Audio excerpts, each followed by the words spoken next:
बिस्मिल्लाहिर्रहमानिर्रहीम अस्सलाम वालेकुम डियर स्टूडेंट।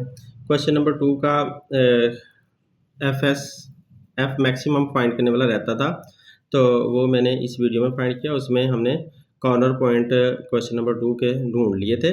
तो ये हमारा फिजिबल रीजन है और फिजिबल रीजन के ये कॉर्नर पॉइंट है। पहला ये ओ मतलब ये कि ओरिजिन वाला जिसमें 0 0 होता है, एक्स भी 0 वाई भी 0।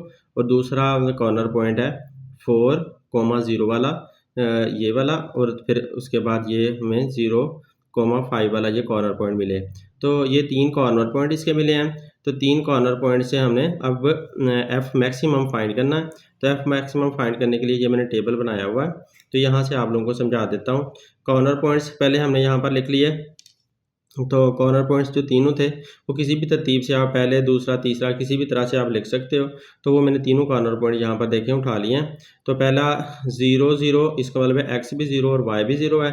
तो जब f x y function of x y में हमने पुट करना है, जो कि था हमारे f of x y is equal to x plus 3 y. तो इसके अंदर आपने एक्स की वैल्यू पुट की, ये x है तो x की वैल्यू ये वाली यहाँ पर पुट कर दी।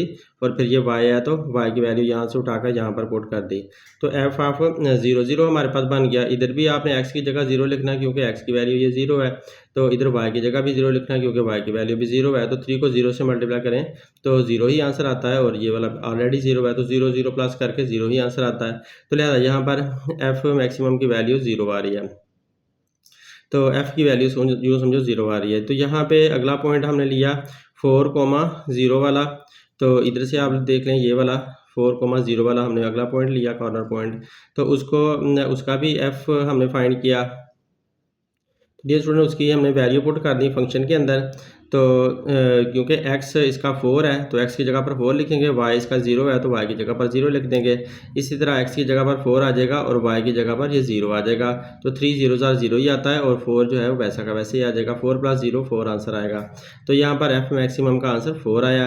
अब ये 0 और ,5 जो तीसरा हमारा पॉइंट है कॉर्नर पॉइंट, वो हमने पिक कर लिया। इसमें f ऑफ एक्स वाई के अंदर वैल्यू पुट की। तो x की वैल्यू यहाँ पर 0 है तो आप 0 लिख दोगे, और 5 है y की तो 5 लिख दोगे। यहाँ पर भी x की वैल्यू देखिए, ऊपर x आ रहा है तो 0 लिख दी, और y की वैल्यू 5 है तो 5 लिख दी। अब 3 के साथ जब 5 मल्टीप्लाई होता है तो 15 आ जाता है, और ये 0 साथ आता है, 0 + 15 15। तो ये f मैक्सिमम की वैल्यू 15 आती है। तो लिहाजा आप f इज़ मैक्सिमम एट 0,5, क्योंकि 0,5 पॉइंट के ऊपर f ने मैक्सिमम वैल्यू दिखाई है हमें 15। बाकी ये 0 है, ये भी कम है, 4 भी कम है। तो इस तरह से हमने इसकी f मैक्सिमम की वैल्यू कैलकुलेट कर ली। तो लिहाजा हमारा क्वेश्चन नंबर 2 कंप्लीट हो चुका है। अब क्वेश्चन नंबर 3 सॉल्व करते हैं। डियर स्टूडेंट, क्वेश्चन नंबर 3 देखें। Maximise z at z is equal to 2x plus 3y। तो हमने z की मैक्सिमम वैल्यू फाइंड करके दिखानी है सब्जेक्ट टू द कॉन्स्टेंट्स। मतलब ये कि जो हमारी इनइक्वालिटीज़ दी हुई हैं जिनको प्रॉब्लम के तौर पर हमने सॉल्व करना है, वो हैं 2x plus y is less than और इक्वल टू 4, और 4x minus y is less than और इक्वल टू 4। तो ये हमें बताया हुआ है उसने कि कौन सा क्वाड्रेंट होगा, x इज़ ग्रेटर दैन और equal to 0, y is greater than और इक्वल टू 0। तो अब हम पहले ये इनइक्वालिटीज़ को सॉल्व करते हैं। इनइक्वालिटीज़ को सॉल्व करने के लिए आप लोगों ने इनको पहले एसोसिएटेड इक्वेशन इनकी लेनी होती है। एसोसिएटेड इक्वेशन क्या होती है, सिर्फ आप लोगों ने यहाँ पर जो लेस दैन और इक्वल टू का साइन है उसको इक्वल टू का साइन सिर्फ बना लेना है। तो इक्वेशन बना लीजिए, इसकी एसोसिएटेड इक्वेशन बन गई। अब इसमें x की वैल्यू पहले आप 0 पुट करके देखो ताकि आपको y का इंटरसेप्ट मालूम हो जाए। तो x की वैल्यू आपने 0 पुट की तो हमें y की वैल्यू आ जाएगी। x की वैल्यू यहाँ पर 0 पुट कर देते हैं, तो plus y is equal to 4। अब क्योंकि x की वैल्यू 0 है तो 0 जब 2 से मल्टीप्लाई होता है तो सारा 0 हो जाएगा। तो y इज इक्वल टू 4। अब y को आप इधर अकेला छोड़ दें तो हमारे पास 4 आंसर आता है। ये वाला सारा फैक्टर, ये 0 खत्म हो चुका है, प्लस का साइन भी खत्म हो जाएगा। प्लस का साइन यहाँ पर अगर कंसीडर कर भी लें तो प्लस का y है। तो अब आपने पॉइंट्स निकालने हैं। तो x का जब हम 0 लेते हैं तो x का पॉइंट पहले लिखना होता है, पहले x होता है फिर y होता है जब आपने कोई सा एक्स वाई प्लेन के लिए पॉइंट ढूंढना होता है। तो एक्स क्योंकि 0 है तो उसकी जगह हमने एक्स की जगह 0 लिख दिया, और वाई का आंसर 4 आया तो वाई की जगह 4 लिख दिया। ये हमें पहला पॉइंट इसका मिल चुका है। अब हमने दूसरा पॉइंट ढूंढना है, तो दोबारा हम इक्वेशन अपनी लिखेंगे जो हमने इक्वेशन बनाई है 2x plus y is equal to 4। ये वाली इक्वेशन मैंने फिर से पिक कर ली। अब इसके अंदर मुझे y की वैल्यू 0 पुट करनी है। पहले x 0 पुट किया था, तो अब y यहाँ पर 0 पुट करने हैं ताकि x का इंटरसेप्ट हमें मिल सके। तो x का इंटरसेप्ट ढूंढने के लिए आपने यहाँ पर y को 0 लिख देना है और 2x आपने सेम लिख देना है। तो y की जगह 0 लिख लिया और 2x सेम लिख दिया। अब 2x यहाँ पर अकेला रह गया, तो जिस 0 यहाँ से हटा देते हैं तो इज इक्वल टू 4। अब क्योंकि हमने x की वैल्यू फाइंड करनी है, तो लिहाजा 2 जो है वो x से मल्टीप्लाई हो रहा है, इसलिए दूसरी तरफ जाकर 2 4 को डिवाइड करने लग जाता है। तो 4 जब 2 पे डिवाइड करें तो आंसर क्या आता है 2। 4 को अंदर रख के 2 पे डिवाइड करोगे तो आंसर 2 आ जाएगा। तो ये हमारी x की वैल्यू आ गई। जब आपने y को 0 रखा तो उस वक्त x की वैल्यू आपको 2 मिली, तो लिहाजा 2x का पहले लिखना है, y का 0 बाद में लिखना है। तो इस तरह से आप लोगों ने रिवायत के तौर पर ये इसका पॉइंट्स ढूंढ लेना है। तो ये दूसरा पॉइंट भी हमें मिल गया। अब हम दूसरी इक्वेशन को सॉल्व करते हैं, उसके पॉइंट्स ढूंढते हैं। दूसरी इक्वेशन हमें इनइक्वालिटी ये दी हुई है, उसकी इक्वेशन हम बना लेंगे 4x minus y is equal to 4। ये हमने एसोसिएटेड इक्वेशन बना ली। अब x की जगह पर आपने 0 पुट करना है, तो यहाँ x की जगह पर पहले आप 0 पुट कर दो तो आपको y की वैल्यू मिल जाती है। तो y की वैल्यू क्या होगी, ये सारा हिस्सा तो 0 हो गया, minus y is equal to 4। अब जो माइनस का y है ना, y की वैल्यू को प्लस में लेना है, y प्लस में चाहिए, तो ये माइनस का साइन दूसरी तरफ जाकर दूसरी तरफ चला जाएगा। ये माइनस का साइन दूसरी तरफ उठा लिख देंगे और प्लस वाई बन जाएगा। माइनस का साइन अल्फ़ाबेट के साथ नहीं आता, हमेशा नंबर के साथ या डिजिट के साथ आता है। तो इसलिए हमने डिजिट 4 के साथ माइनस का साइन लिख दिया। अब हमारा पहला पॉइंट आ चुका है। पहला पॉइंट में x 0 है, हमने जो 0 कंसीडर किया था, और y हमारा -4 आया है। तो इस तरह पहले x की वैल्यू फिर बाद में y की वैल्यू, तो यूँ आप लोगों ने पॉइंट अपना निकाल लेना है। अब नेक्स्ट पॉइंट निकालते हैं। नेक्स्ट पॉइंट निकालने के लिए फिर से आपको इक्वेशन लिखना होगी। अब की बार यही वाली equation 4x minus y is equal to 4। अब इसके अंदर y is equal to 0 put करना है, तो y की जगह हम 0 लिख देते हैं। तो y की जगह 0 लिख दिया। अब 4 इधर 4x अकेला रह गया, ये वाला फिनिश हो जाएगा सब कुछ, नहीं क्योंकि -0 कुछ नहीं होता, उसे ख़त्म कर देते हैं। तो लिहाजा अब x लिख लें। x को जब फाइंड करना है तो 4 इस 4 पर डिवाइड हो जाएगा, क्योंकि ये वाला 4 इसके साथ मल्टीप्लाई हो रहा है, तो दूसरी तरफ जाकर डिवाइड हो जाना है। तो 4 को 4 पर डिवाइड करें तो आंसर क्या आता है 1 आंसर आता है। अब हमारे पास x का आंसर भी आ चुका है, y का भी, तो हम पॉइंट बना लेते हैं। तो x का आंसर पहले लिखते हैं, तो 1 पहले लिख लिया, बाद में y का जो ये 0 हमने कंसीडर किया था वो लिख लिया। तो इस तरह से आपका ये वाला पॉइंट भी मिल गया। अब दोनों पॉइंट दोनों इक्वेशन से मिल चुके हैं। अब हमने इसका ग्राफ बनाना है ग्राफ पेपर के ऊपर। तो डियर स्टूडेंट, इनका ग्राफ बनाने के लिए पॉइंट्स का हमें पहले एक्स वाई प्लेन बनाना होगी। तो एक्स वाई प्लेन बनाते हैं। डियर स्टूडेंट, इस ग्राफ पेपर पे मुझे एक्स वाई प्लेन बनानी है। तो एक्स वाई प्लेन कैसे बनाते हैं, आप लोगों ने सिंपली कोई सा ग्राफ का टुकड़ा ले लेना होता है। ग्राफ का आप लोगों ने इतना पीस लेना है जितना आप लोगों को चाहिए। तो मेरी क्योंकि वैल्यूज़ कोई इतनी ज़्यादा बड़ी नहीं है, बड़े बड़े नंबर्स नहीं है, तो इस वजह से मैंने इतना बड़ा ग्राफ का पीस नहीं लिया, छोटा सा ग्राफ का पीस ले लिया। तो अब मैंने तकरीबन इनके दरमियान में एक छोटी लाइन सेलेक्ट कर लेनी है ताकि मैं उसके ऊपर लाइन लगा सकूं। तो ये मैंने एक छोटी लाइन सेलेक्ट कर ली है कि इसके ऊपर मैंने लाइन लगानी है। तो आप लोगों ने डब्बे के ऊपर दरमियान में बॉक्सेस के नहीं लगानी, बल्कि आप लोगों ने लाइन सेलेक्ट करके उसके ऊपर लाइन लगा देनी है। तो ये लाइन सेलेक्ट करके उसके ऊपर मैंने हार्ड लाइन लगा दी है। मतलब इसका ये है कि इसमें मैंने डॉट डॉट शो नहीं किया है। तो इस तरफ को भी ये लाइन बढ़ती चली जाती है और इधर पॉजिटिव एक्स एक्सेस होता है, मतलब एक्स की वैल्यू पॉजिटिव में ली जाती है। इस तरफ को नेगेटिव एक्स एक्सेस होता है, तो नेगेटिव एक्स एक्सेस को ऐसे डैश से ज़ाहिर किया जाता है। अब ये एक्स एक्सेस की लाइन लागी जो कि हॉरिजॉन्टल लाइन होती है। हॉरिजॉन्टल मीन के जैसे ज़मीन है ना, हमारी ज़मीन की तरह की ये लाइन होती है। तो फिर दूसरी इसके ऊपर वर्टिकल लाइन लगाते हैं। वर्टिकल लाइन जो है वो वाई एक्सिस को शो करती है। तकरीबन दरमियान में हम इसके लगा लेते हैं और कोई सी छोटी लाइन सिलेक्ट कर लेते हैं। छोटी लाइन के ऊपर ये वाली लाइन लगा देते हैं। तो ये मैंने एक छोटी लाइन सिलेक्ट कर ली है, इसके ऊपर मैं वर्टिकल लाइन एक लगा रहा हूँ। ये मैंने वर्टिकल लाइन लगा ली मुनासिब सी अपनी रीडिंग के मुताबिक। तो इस वर्टिकल लाइन को वाई एक्सिस कहा जाता है। इसके ऊपर भी ऊपर की तरफ भी एरो शो कर देना है। ऊपर की तरफ वाई पॉजिटिव जाएगा, यहाँ पर वाई 0 हो जाएगा, यहाँ पर एक्स भी 0 हो जाएगा। इस वजह से इस हिस्से को ज़ीरो ज़ीरो से ज़ाहिर किया जाता है, यानी कि ये ओरिजिन होता है। तो इसको ओरिजिन कहते हैं। यहाँ पर एक्स भी ज़ीरो है और वाई भी ज़ीरो है। तो अब नीचे जाते हुए वाई नेगेटिव हो जाता है, तो लिहाजा वाई नेगेटिव को भी ऐसे डैश से शो करते हैं। तो ये हमारी एक्स वाई प्लेन तैयार हो चुकी है। अब हमने इसके ऊपर पॉइंट्स ड्रा करने हैं।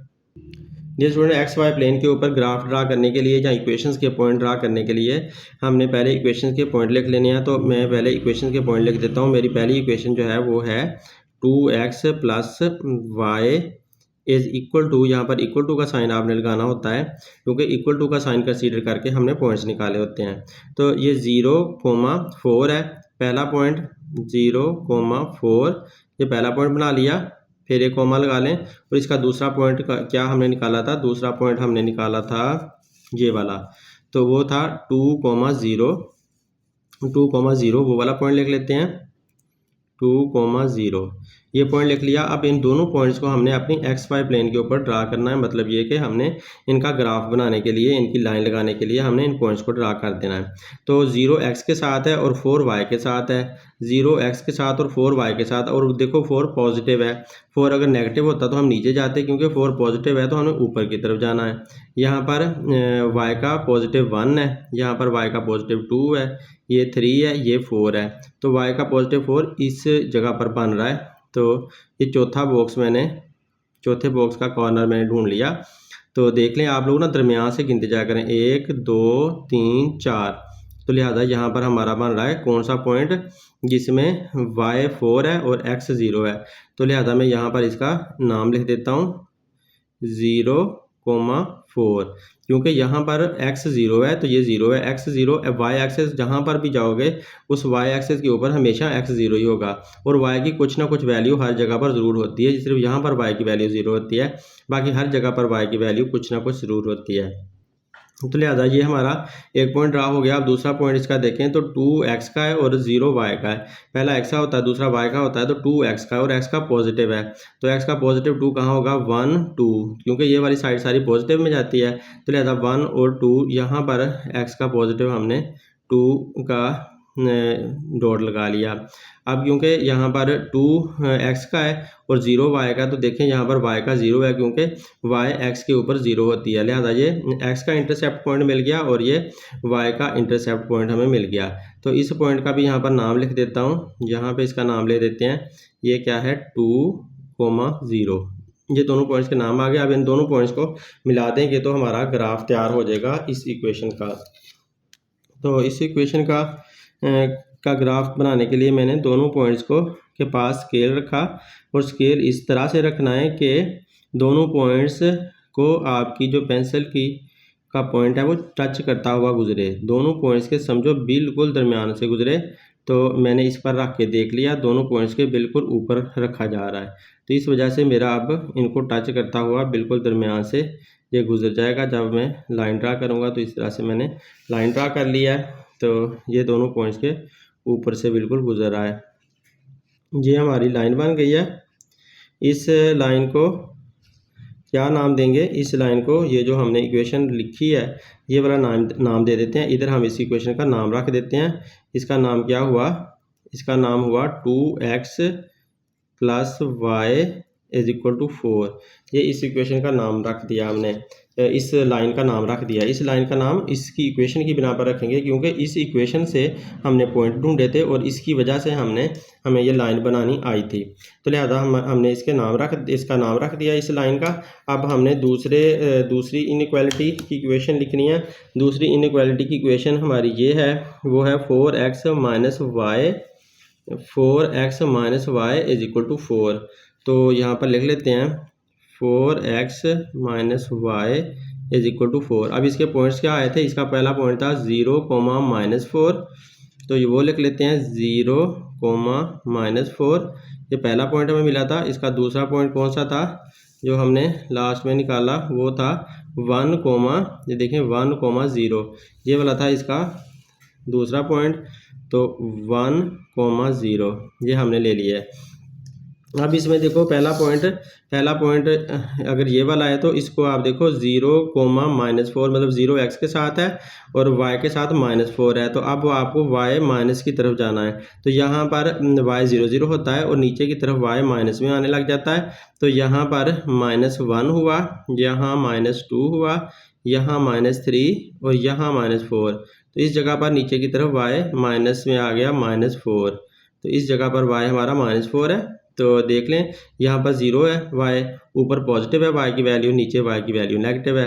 तो -4 हमें यहाँ पर मिल गया। अब यहाँ पर x 0 है और y क्या है -4 है। लिहाजा इस पॉइंट का हम नाम लिख देते हैं x 0 और y -4 इस पॉइंट का नाम है। तो अब दूसरा पॉइंट है 1,0 मतलब 1 x का है और 0 y का है। तो 1 x का यहाँ पर आना है क्योंकि ये 0 है y का x का सॉरी ये 0 है और यहाँ पर x का 1 है। यहाँ पर x का 1 हुआ, यहाँ x का 2, यहाँ 3 इस तरह से चलता है। तो यहाँ x का 1 जो है उसके ऊपर हमने कर दिया, इसको डॉट लगा दिया और यहाँ पर y जो है वो 0 है क्योंकि x के ऊपर y 0 होता है। तो लिहाजा ये हमें 2 पॉइंट्स मिल चुके हैं। इन दोनों पॉइंट्स को एहतियात से मिलाना है। तो इससे हमें ये वाली ये जो इनइक्वालिटी है इसकी इक्वेशन का हमें ग्राफ मिल जाएगा। अब इन 2 पॉइंट्स को मिलाने लगा हूँ। बहुत एहतियात से करने वाला काम है, ज़रा सी मिस्टेक हो गई इसमें तो आपका क्वेश्चन रॉन्ग हो सकता है और आंसर भी आपका गलत आ सकता है। तो लिहाजा ये दोनों पॉइंट्स के साथ मैंने स्केल रख लिया इस तरह से कि दोनों पॉइंट्स के ऊपर से मेरी लाइन गुजर सके। तो इस तरह से मेरी दोनों पॉइंट्स के ऊपर से लाइन गुजर गई है। ये मैंने लाइन लगा लिया है। तो इधर से दोनों तरफ आपने एरो शो कर देने हैं। इस इक्वेशन का नाम लाइन का नाम लिख देते हैं। इस लाइन का नाम इसकी इक्वेशन की बिना पर रखेंगे। 4x - y = 4, 4x - y = 4। इस इक्वेशन का नाम रख दिया, सॉरी इस लाइन का नाम रख दिया इसकी इक्वेशन की बिना पर। तो अब ये हमारे दोनों इक्वेशंस के ग्राफ हमारे ग्राफ बन चुके हैं। अब हमने देखना यह है कि उन्होंने हमें कौन सा क्वाड्रेंट दिया है। तो अब क्वाड्रेंट हमने सिलेक्ट करना है। तो डियर स्टूडेंट हमारे ग्राफ के ऊपर इस जगह को, ये वाली जो जगह होती है जहाँ पर x भी पॉजिटिव होता है y भी पॉजिटिव होता है, उसे क्वाड्रेंट 1 कहते हैं। तो मैं इसे Q1 का नाम देता हूँ, मतलब क्वाड्रेंट 1। तो ये वाला मेरा क्वाड्रेंट 1 है। और ये वाली जो जगह होती है जहाँ पर y पॉजिटिव हो x नेगेटिव होता है, तो इस सारी जगह को क्वाड्रेंट 2 कहा जाता है। तो इसे Q2 का नाम दे देते हैं ऐसे। तो ये क्वाड्रेंट 2 है। और उसके बाद ये जो जगह होती है नीचे वाली जहाँ पर x नेगेटिव होता है और y भी नेगेटिव होता है, क्योंकि y भी यहाँ पर हमारा नेगेटिव था। तो इस हिस्से को सारे को कहा जाता है क्वाड्रेंट 3। तो इसे Q3 का मैं नाम दे देता हूँ। और ये वाला जो हिस्सा है जहाँ पर y भी नेगेटिव होता है और x पॉजिटिव होता है, y नेगेटिव x पॉजिटिव होता है, ये चौथा इस जगह क्वाड्रेंट होता है। तो इसे Q4 का नाम दे देते हैं ऐसे। ये Q4 बन गया। तो इस तरह से हमने सारे क्वाड्रेंट के नाम रख लिए। तो ये क्वाड्रेंट के नाम इस तरह से रखे जाते हैं। उसके बाद अब हमने अपना क्वाड्रेंट ढूंढना है। तो हमने क्वाड्रेंट ढूंढना है किसकी बिना पर, इनकी बिना पर। x is greater then 0, x 0 से बड़ा कहाँ पर होता है, यहाँ पर x 0 से बड़ा होता है। और y is greater then 0, y भी 0 से बड़ा है। तो y 0 से बड़ा कहाँ पर होता है, यहाँ से ऊपर जाते जाते y 0 से बड़ा होता है। मतलब यहाँ पर और यहाँ पर इशारा हो रहा है। तो इसका मतलब है ये वाला क्वाड्रेंट सिलेक्ट होगा तो हमारा क्वाड्रेंट 1 है। तो हमारा जो ग्राफ है उसका जो फिजिबल रीजन है वो क्वाड्रेंट 1 में होगा। तो डियर स्टूडेंट जब हमने क्वाड्रेंट 1 हमें मिल चुका है, सिलेक्ट हो चुका है कि हमारे ग्राफ का ये क्वाड्रेंट है, तो अब हमने फिजिबल रीजन ढूंढना है। तो फिजिबल रीजन हमारा इसी के अंदर है, लेकिन वो है कौन सा फिजिबल रीजन, वो हमने अब तलाश करना है। तो फिजिबल रीजन तलाश करने के लिए हमें क्या करना होगा, हमें देखना होगा कि हमारी लाइंस जो है, हमारी जो इनइक्वालिटीज़ हैं वो क्या टेस्ट देती हैं। तो इनइक्वालिटीज़ को टेस्ट करना होगा, क्योंकि ये जो दोनों लाइंस हैं हमने इनइक्वालिटी की बिना पर बनाई हैं। तो इनइक्वालिटी को टेस्ट करना होगा हमें। तो इनइक्वालिटीज़ को टेस्ट करके फिर हमें फिजिबल रीजन का ग्राफ का पता चलेगा। तो इनइक्वालिटीज़ हमारी, इनको मैं बारी बारी लिखता हूँ और उसे टेस्ट करते हैं। तो पहली इनइक्वालिटी हमारी ये वाली है, 2x + y, 2x + y is less than और इक्वल टू 4। अब इसमें क्योंकि हमने ओरिजिन की तरफ आना चेक करना होता है, जब आपने इनइक्वालिटी का टेस्ट करना होता है तो आपने हकीकत में ओरिजिन की तरफ आना चेक करना होता है। तो ओरिजिन का जो हमारा ओरिजिन जो होता है वो 0 0 होता है। तो ओरिजिन की वैल्यू x की भी 0 है, y की भी 0 है, तो दोनों जगह पर आप जब 0 0 पुट करेंगे तो इधर वाला भी सारा आंसर x 0 के साथ 2 मल्टीप्लाई होगा तो ये भी 0 हो जाएगा और ये y भी 0 हुआ। तो 0 इज लेस देन और इक्वल टू 4, तो 0 वाकई 4 से लेस होता है। तो यहाँ पर हमारा ये आंसर बन रहा है कि दोनों 0 को प्लस करेंगे तो 0 ही रहना है। तो 0 इज़ लेस देन और इक्वल टू 4, तो 0 is less than equal to 4 का मतलब ये हुआ कि हमारी ये जो लाइन है, क्योंकि इस कौन से हमने लिया 2x प्लस ये वाला लिया ना हमने, तो ये वाली जो लाइन है इसमें हम ओरिजिन की तरफ आ सकते हैं, क्योंकि ये कह रहा है कि 0 इज़ लेस देन 4, इसका मतलब है ये ट्रू बात है। तो क्योंकि वाकई 0 4 से लेस ही होता है तो इसका मतलब है हम ओरिजिन की तरफ आएंगे। तो ये वाली जो लाइन है वो हमें ये इशारा दे रही है कि आप ओरिजिन की तरफ आओ। ओरिजिन हमारा, क्योंकि ये वाली लाइन यहाँ से गुजर रही है तो ओरिजिन हमारा इस तरफ को है, तो इसका मतलब है मैंने ओरिजिन की तरफ एरो लगा लिया। तो यूँ मैंने शो कर लिया कि ये वाली इनइक्वालिटी हमें ये कहती है, इसका टेस्ट ये कहता है कि आप ओरिजिन की तरफ आओ। तो इसलिए मैंने ओरिजिन की तरफ एरो शो कर दिया, यहाँ पर जगह नहीं थी इसलिए मैंने यहाँ शो कर दिया।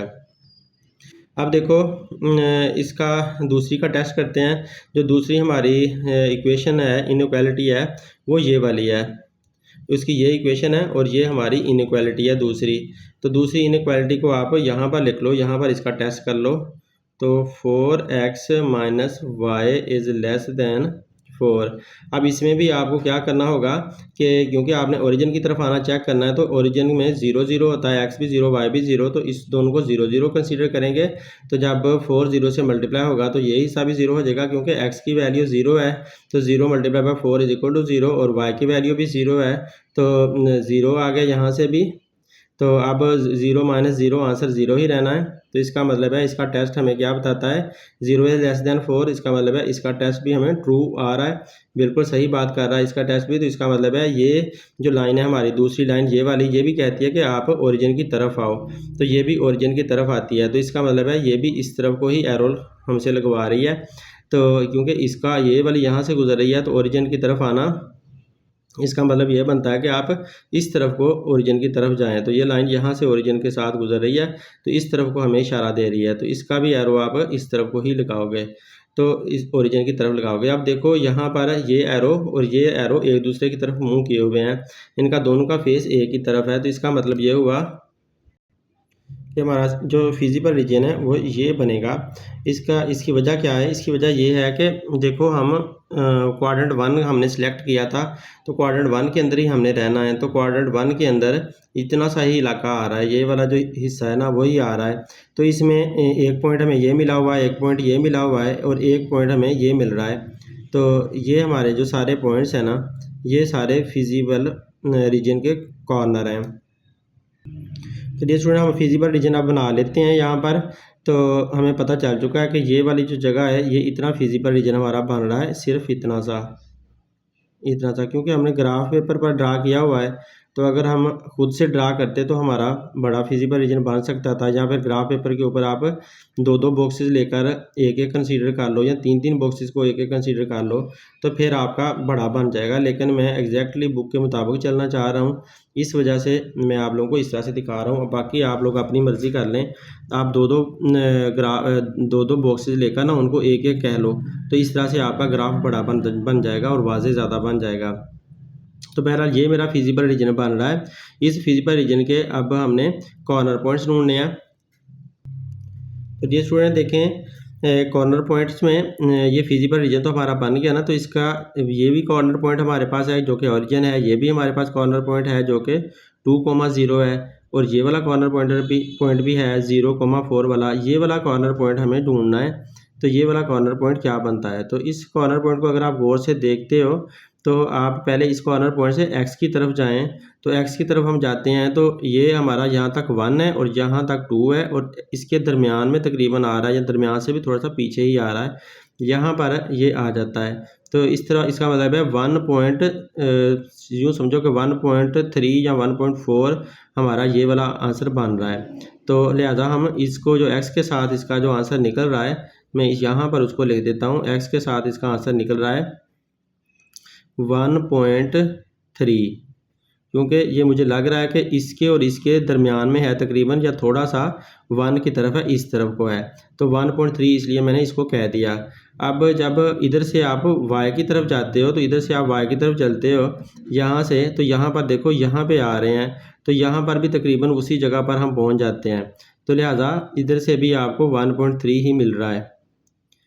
तो x का भी यहाँ पर 1.3 आ रहा है, और y का, जब y की लाइन को आप टच करने जाते हो तो यहाँ से लेकर यहाँ तक y 1 है, और यहाँ से फिर आगे यहाँ तक 1.5 कह लो, या 1.4 या 1.3, तो इतना सा आप कह सकते हो।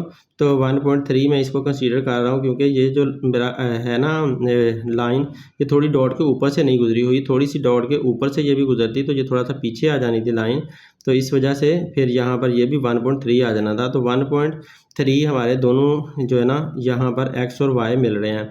तो जो मेरा फोर्थ कॉर्नर पॉइंट है वो 1.3 आ रहा है। तो इस तरह से मैंने कॉर्नर पॉइंट्स ढूंढ लिए हैं। जो फोर्थ कॉर्नर पॉइंट है वो इतना वाजे नहीं है, इसलिए उसकी कैलकुलेशन करके भी हम उसे निकाल सकते हैं। तो एक्स वाई जो हमारी दोनों इक्वेशंस हैं उनकी कैलकुलेशन करके फोर्थ कॉर्नर पॉइंट हम ढूंढते हैं, ये वाला।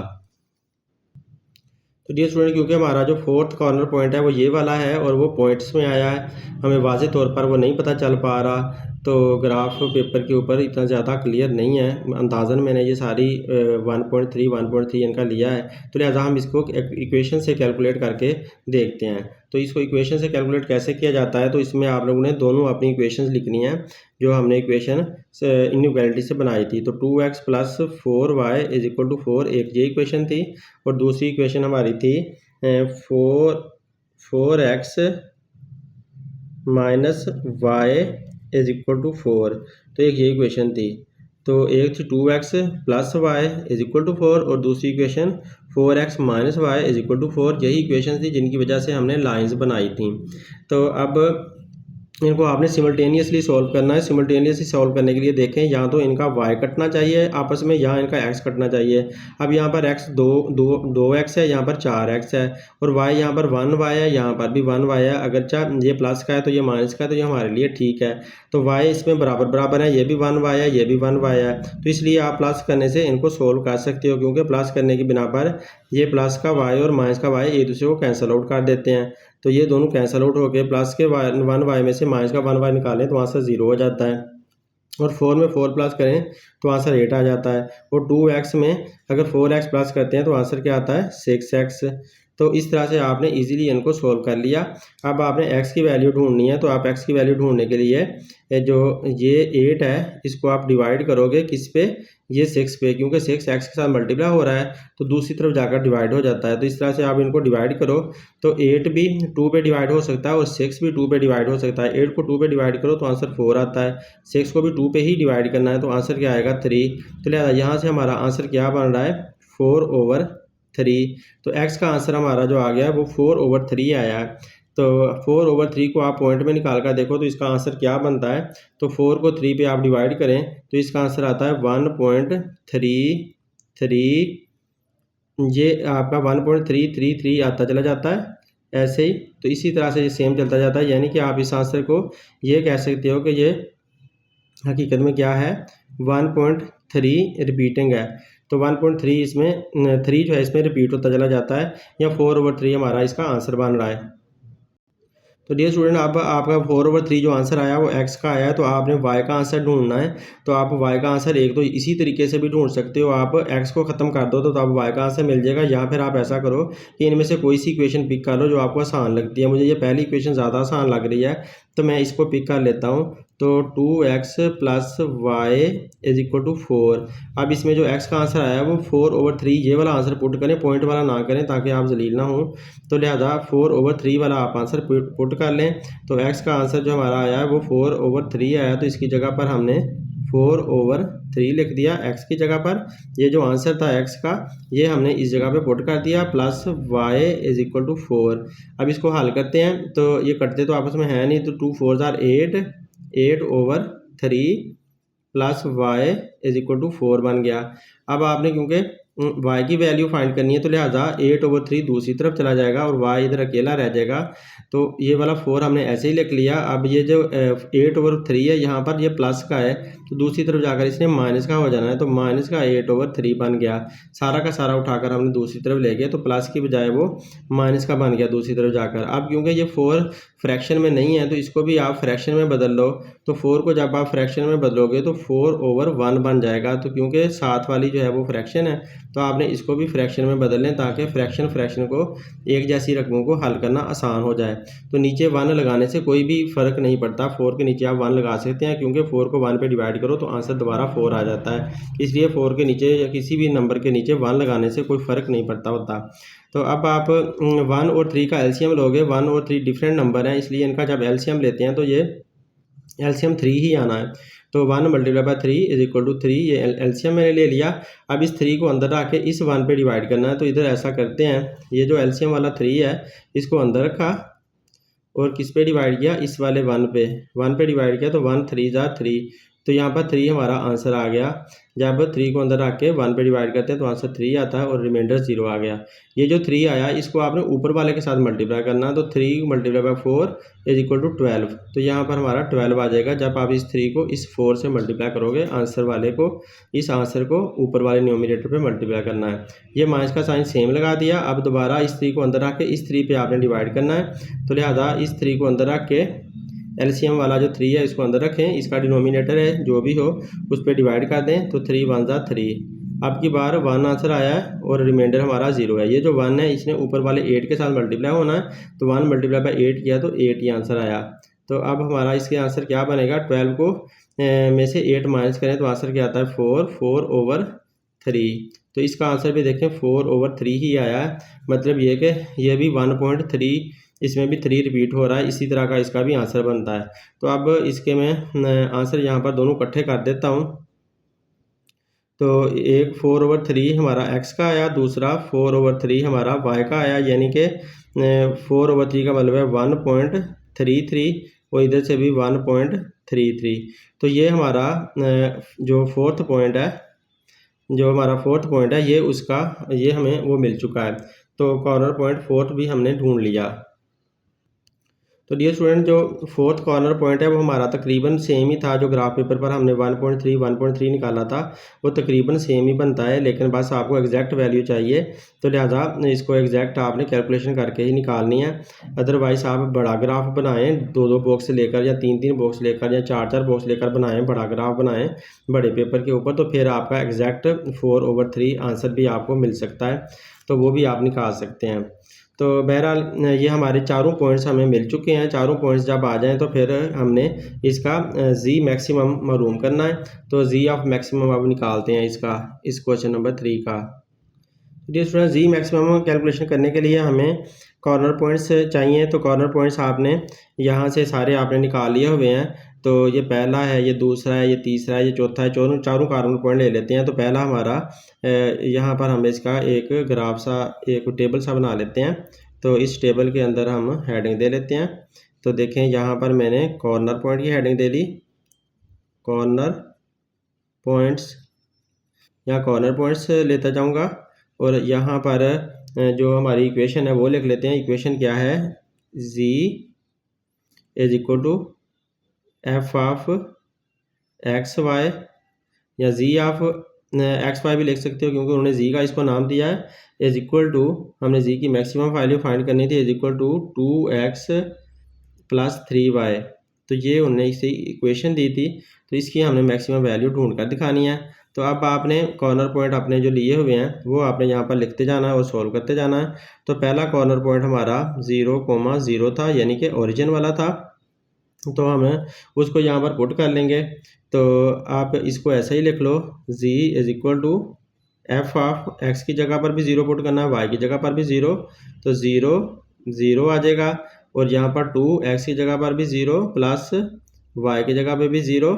तो क्योंकि ये भी 0 से मल्टीप्लाई होगा, ये भी 0 से, तो दोनों 0 0 ही हो जाएंगे। तो 0 + 0, आंसर क्या आया, 0। तो ओरिजिन पे तो जो z की वैल्यू है वो 0 आई है। तो यहाँ पर जो फंक्शन है वो 0 हो गया है। अब हम दोबारा एक और यहाँ पर लाइन लगा लेते हैं और अगला पॉइंट पिक कर लेते हैं। अगला पॉइंट हम इधर से देख लेते हैं। तो अगला पॉइंट हमारा चलें, ये हमने पहले ये वाला लिया है तो अब ये वाला पॉइंट लेना है। तो इस पॉइंट का हमने नाम क्या रखा था, इस पॉइंट को हमने नाम दिया था ये वाला 2,0, 2,0 हमने इसको नाम दिया था। नहीं डियर स्टूडेंट, 2,0 जो था वो तो इसका नाम है, इसका नाम है 2,0, इसका नाम ये 1,0 है। तो इस पॉइंट को हमने पिक करना है ना, ये हमारी दूसरी इक्वेशन का पॉइंट है। तो 1,0 इसका हमने नाम ही लिखा हुआ, तो इसको मैं यहाँ पर पहले नाम लिख देता हूँ। इसका नाम है 1,0, ये इसका नाम है इस पॉइंट का। तो ये हमारा एक कॉर्नर पॉइंट बन रहा है ना, ये वाला, तो इसका मैंने नाम यहाँ पर लिख दिया। अब ये वाला हमने पिक करना है, ये हमारा दूसरा कॉर्नर पॉइंट है। तो दूसरा कॉर्नर पॉइंट हम यहाँ पर लिखते हैं 1,0, 1,0 हमने लिखा और फिर इसको z is equal to f of, अब 1 जो है वो x का है और y का 0 है। तो अब 2 ये ऐसे ही आएगा क्योंकि ये इक्वेशन के साथ है, x के साथ है 2। तो यहाँ पर इसकी x की वैल्यू 1 आई है तो 1 यहाँ पर पुट कर देंगे, प्लस का साइन।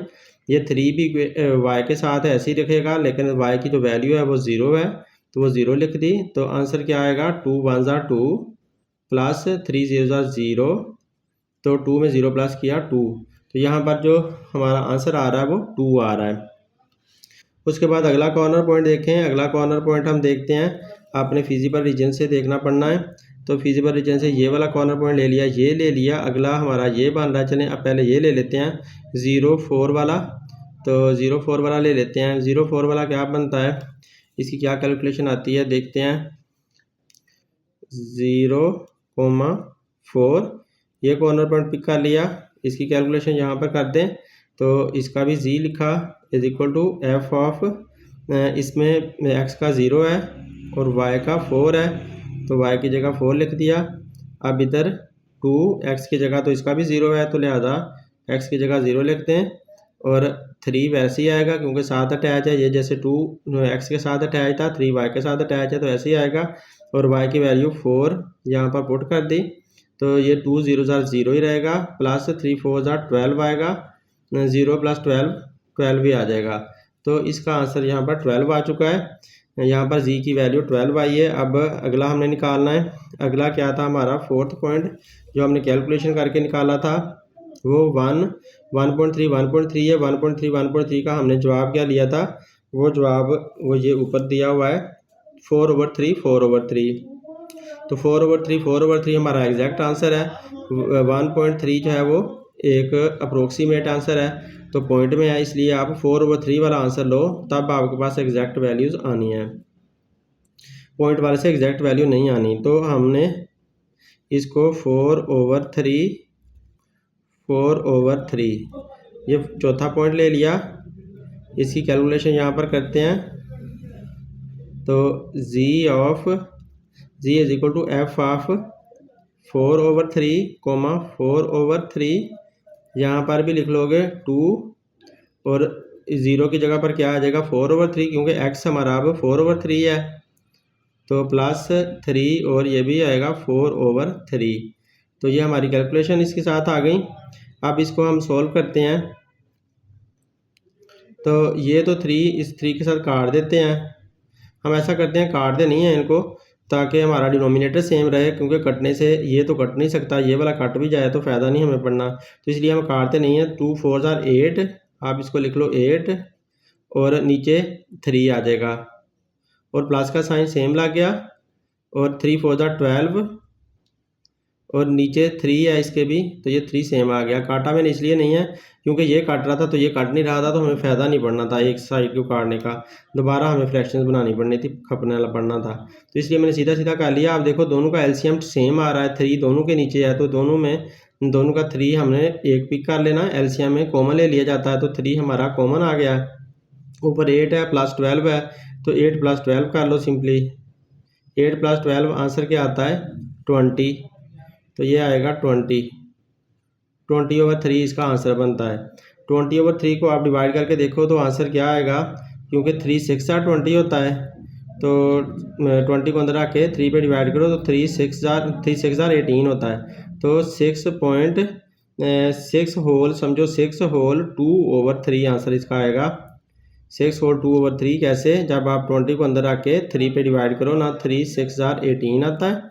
यहाँ पे आ गया 18, माइनस किया तो 20 में से 10 में से 8 निकाला, 2 आया, तो 2 रिमाइंडर यहाँ पर बच रहा है। तो इस वजह से आपने जो 6 है वो शुरू में लिखना है, रिमाइंडर को आपने ऊपर लिखना है और ये 3 नीचे लिखना है।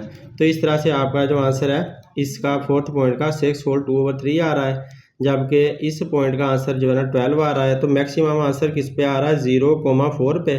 तो लिहाजा हम ये कहेंगे कि जो जी है वो किस पे मैक्सिमम है, जी 0,4 पे मैक्सिमम है। तो ये बात हम लिख देंगे, जी इज़